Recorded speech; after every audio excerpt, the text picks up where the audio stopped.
Today I'm going to cover 4 Alchemist beatmaking techniques that you can start using in your own beats.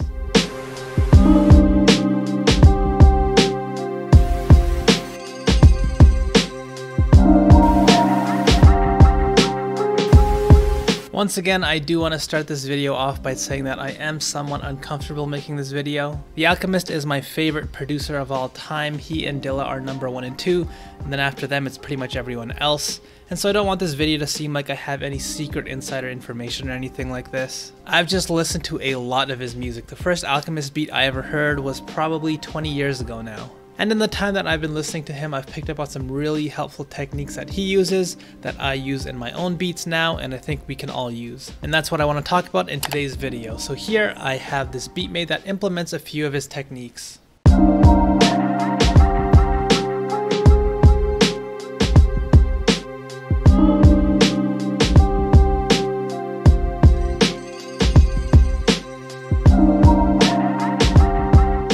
By the way, if you enjoy my videos, please do think about subscribing. It really does help my channel out. If you ever get tired of my videos, it's really easy to unsubscribe. It's just one click away. So the first thing that I want to talk about is this layer right here.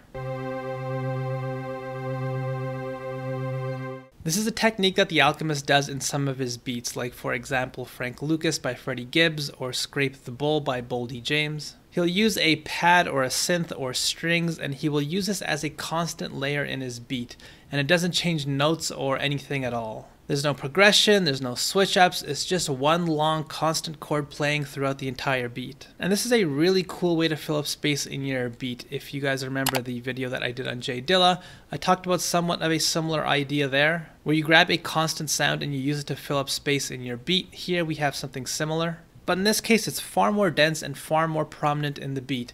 As for whether the Alchemist uses samples or he plays this himself, I can't say. Again, I'm not going to sit here and pretend that I know for sure. But for this particular beat that I made, what I did was I looked through some 80s horror soundtracks and I found this.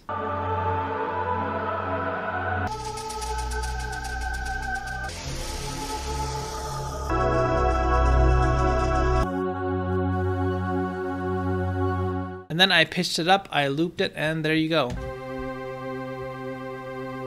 Now this does a few things for your beat. For one, if you pick a good sound or sample, right off the bat you've introduced a really unique texture that fills up a lot of space in your beat. But on top of that, it provides you with a framework for the other sounds in your beat that you're going to introduce later on. Now you have this constant chord playing in your beat, you've laid down the musical foundation. At this point it becomes a game of layering different sounds and samples on top that follow this framework that this sample provides, which is exactly what I want to talk about next. The next production technique that the Alchemist uses, albeit not in every single beat, is a collage type of approach to his sampling and production. When I listen to a lot of newer producers and how they approach sampling, typically what they do is they'll take one sample, they'll chop it up, they'll start to rearrange it, and they'll use this one layer to build almost everything in their beat. They might layer their own bass line and or their own drums, but beyond that, this one sample layer provides everything else for their beat. Now granted, this is a great way of making beats, but there are a lot of different sampling techniques that you can use, and this here is one of the approaches that you can take, where you take smaller parts of one sample and you piece them together to make a full beat. I did a video where I showed you guys this exact sampling technique before. If you want to check that video out, it's right above my head. The great thing about this technique is that you can use multiple pieces from different samples as well and put the beat together like this. So with this beat here, I started off with this first layer that I showed you guys, this one long chord. Now at this point, what I did was I went into my library of samples and I just started to look to see if I could find some complementary sounds or samples that work with this one. Now eventually I stumbled upon this sample that fit perfectly with my first layer.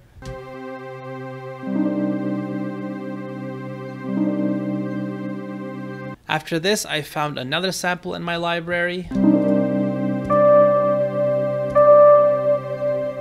And while this didn't fit with the sample at first as well as I would have liked, that didn't stop me from repitching it in order to get it to fit and creating my own melody using this exact same sample.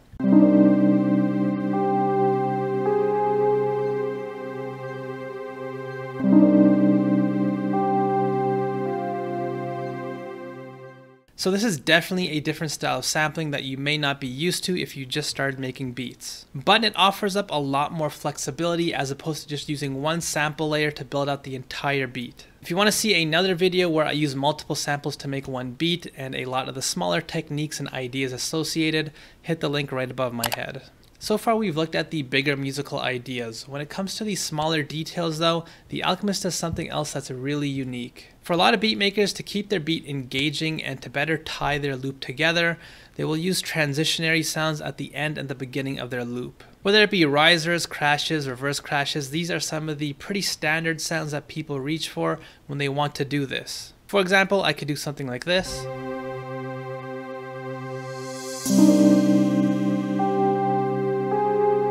Now this is a great way of tying things together and keeping your beat interesting, but if you use the same sounds over and over again in all of your beats, and these same types of sounds that everyone else uses, this can end up feeling like an uncreative way of accomplishing this goal of what these sounds typically do. But what the Alchemist does, and something that I definitely started to do with my own beats after listening to his for so long, is that I will accomplish the same goal but in a different way. Instead of using very standard regular sounds like crashes or risers, you can use more unique sounding samples and one-shots. So you can hear what I did with this beat.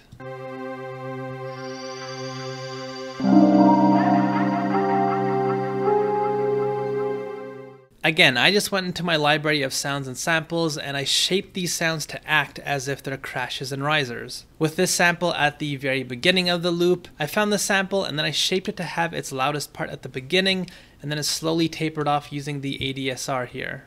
And this is exactly how a crash would look. And the sample at the very end, what I did was I shaped it so its volume slowly increased here just like a riser would. So you can see I'm looking to accomplish exactly what a crash or a riser would do. I'm just doing it in a more unique way with more unique sounds. And this is what I alluded to in a video that I made a little while back showing you guys the mistakes that many producers make when trying to fill up their beats. Not only is this a great way to fill your beats up, but it's also an opportunity to be more unique by selecting sounds and including ideas that sound more like you, and not just the boring standard sounds that everyone else uses like a crash sample. And another smaller detail that I noticed in Alchemist beats, he doesn't use the same sounds over and over again in one beat.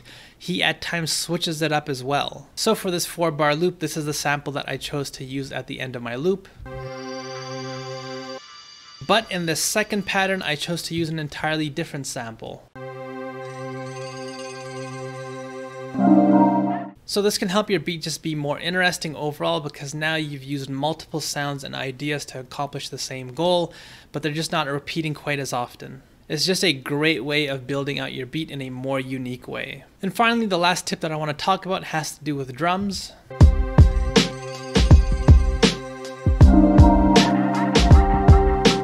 The Alchemist production is very synonymous with a lot of modern boom bap, and one of the staples of modern boom bap compared to the older style of boom bap is how the kick and the snare are a lot more primary and prominent, and the hi-hats are just a lot more secondary. This is something that I covered in my video about how to make modern boom bap though.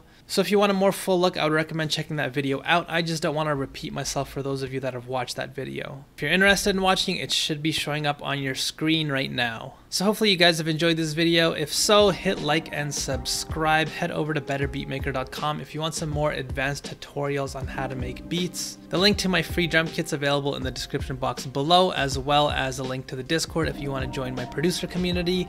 And I'll see you guys next time.